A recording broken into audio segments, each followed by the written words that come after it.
陈민수님, 네, 사랑합니다. 오늘은 가톨릭 교회 교리서 함께 제3장 853항부터 이렇게 공부하도록 하겠습니다. 교회의 보편성이 요구되는 선교에 대한 부분, 선교라는 것은 모든 종교가 다 마찬가지죠. 자신의 종교를 알리고자 하는 그러한 마음, 그리고 그 종교의 진리성을 가리키기 때문에 그 안에서 참된 진리의 길이 서로 있다고 말하고, 또 거기에는 어떤 때는 특별한 그러니까 누가 우월하다, 열등하다, 그건 아닌 것 같습니다. 853항입니다.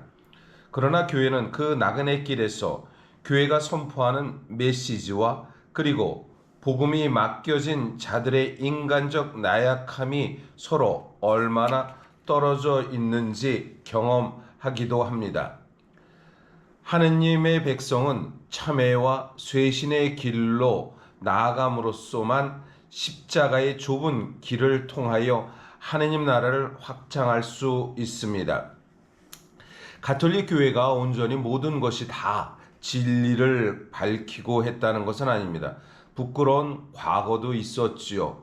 십자군 전쟁에서의 역사, 그리고 또 이렇게 세례의 중요성을 하면서 남미에서의 선교를 하면서요, 또한 강압적인 또 폭압적인 그러한 선교, 세례를 받지 않으면 구원을 받지 못한다는, 그래서 원주민에 대한 학살도 있었죠. 또 과학 안에서도 마찬가지입니다.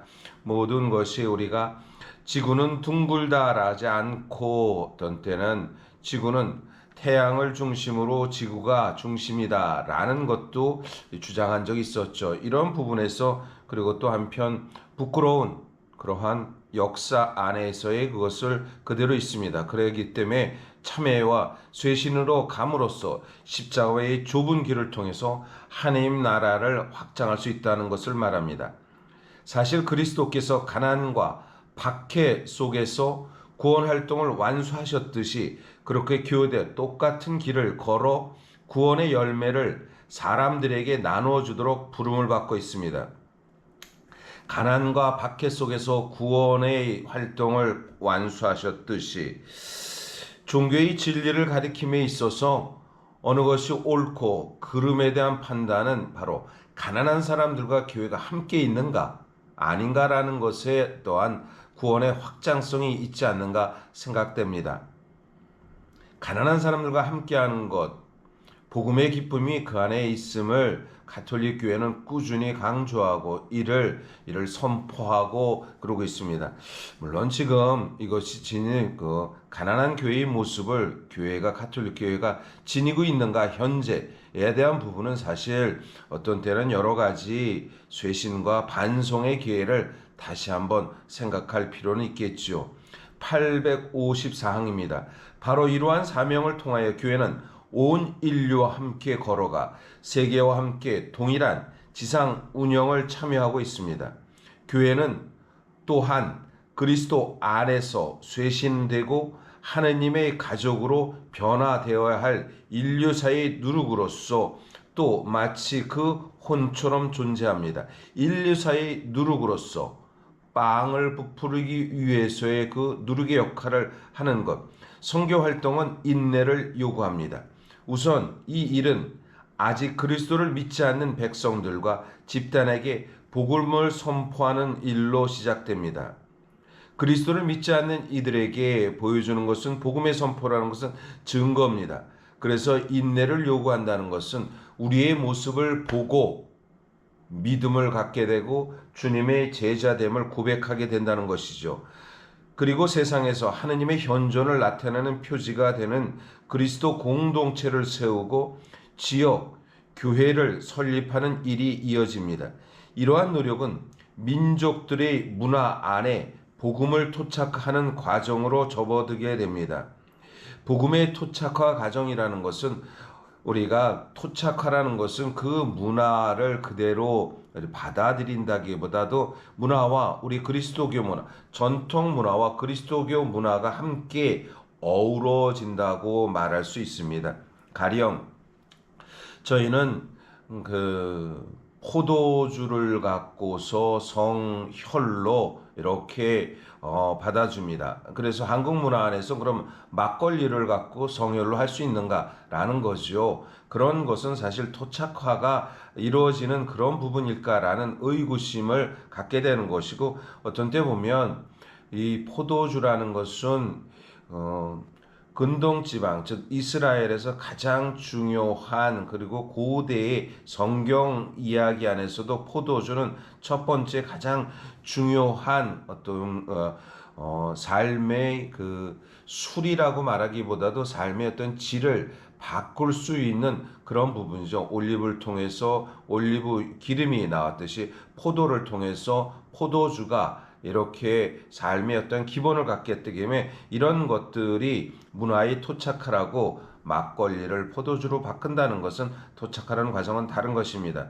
그러나 우리 전례 안에서 어떻게 보면 주일날 초 2개, 대축일날 초 3개 놔두는 제대에서 이러한 어떤 정형화되는 것은 우리 제사에서 또 이 홍동백서라고 그러나요? 그래서 제사상에 어떻게 차리는 규율이나 이런 부분에서는 굉장히 우리는 가톨릭은 더 맞습니다. 그래서 전례의 의식화에 또한 한국 토착화의 제사의 그런 부분과 함께 이렇게 연결됐다고 볼 수 있는 것입니다. 그리고 실패를 겪는 일도 있을 것입니다. 사람들과 집단들 또 민족들과 관련하여 교회는 그들을 오로지 단계적으로 만나고 파고들며 또 그렇게 하여 그들을 가톨릭 교회로 온전히 받아들입니다. 제 친구가 있습니다. 남녀 호랑개교를 다녔죠. 그리고 그 부인이 가톨릭 신자가 아니었는데 신자가 되고 싶어서 이렇게 신자가 됐고, 그 친구는 지금 제 친구도 열심한 가톨릭 신자로서 바뀌는데, 저는 직접적으로 그 친구에게 가톨릭을 믿어라 라기보다도 그냥 멀리서 기도하고 함께하기를 바라는 마음이 있었습니다. 언젠가는 한번 우리 문을 두드리겠지. 그래서 그 부인이 먼저 가톨릭을 두드렸고, 지금은 그 친구도 아주 열심한 신자에 있는 것을, 어떤 때는 단계 우리 가톨릭을 알릴 수 있는 부분이 필요하다는 것이겠습니다. 855항입니다. 교회의 사명은 그리스도인들의 일치를 향한 노력을 요구합니다. 과연 그리스도인들의 분열은 세례로 교회에 들어왔지만 완전한 일치를 이루지 못한 자녀들에게서 교회가 그 고유한 충만한 보편성을 실현하는 데 장애가 되고 있습니다. 더욱이 교회 자체로서도 그 현실 생활의 모든 면에서 충만한 보편성을 드러내기가 어렵게 되었습니다.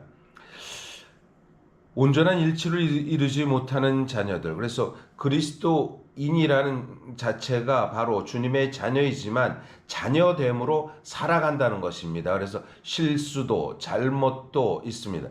저는 신학교에 처음 들어가서 듣는 말이 이것입니다. 주님을 따르고 사제가 되고자 하는 사람들 안에서도 사기꾼도 있고 도둑놈도 있다는 말을 듣고 굉장히 충격을 받았습니다. 어떻게 신학교가 그럴 수 있을까? 그런데 신학교 안에서 어느 때는 도난사고도 이렇게 생긴 것을 보게 됩니다. 인간이 모인 곳은 인간의 욕심, 인간의 탐욕이 그 안에 있다는 것을 알게 되었다는 것이죠. 이런 부분에 있을 때 우리가 어떻게 그리스도인이, 어떻게 신학생이, 어느 때는 어떻게 신부가 라는 것에 대한 부분을 우리는 알 때 온전하게 이해하고 그것을 개선하고 바꿀 수 있다는 것을 얘기하는 것이겠지요. 586항입니다. 선교 임무에는 아직 복음을 받아들이지 않은 사람들과의 존경 가득한 대화가 포함됩니다. 믿는 이들은 마치 감춰진 하느님의 현존과도 같이 이미 민족들에게 있는 진리와 은총을 더욱 잘 알게 됨으로써 이 대화에서 자신에게 유익한 것을 얻을 수 있습니다. 그들이 기쁜 소식을 모르는 사람들에게 그것을 전하는 것은 하느님께서 사람들과 민족들에게 베푸신 진리와 선을 공고히 하고 보완하며 항상 지키려는 것이며, 하느님의 영광과 악마의 패배와 인간의 행복을 위하여 그들을 오류와 악에서 정화하려는 것입니다. 무언가 변화될 수 있는 그 부분, 신앙을 통해서 복음의 빛 예수 그리스도 안에서 변화될 수 있는 충분한 가치가 있다는 것을 우리는 이렇게 받아들인다는 것입니다. 네, 오늘도 행복한 하루가 되시기를 바랍니다.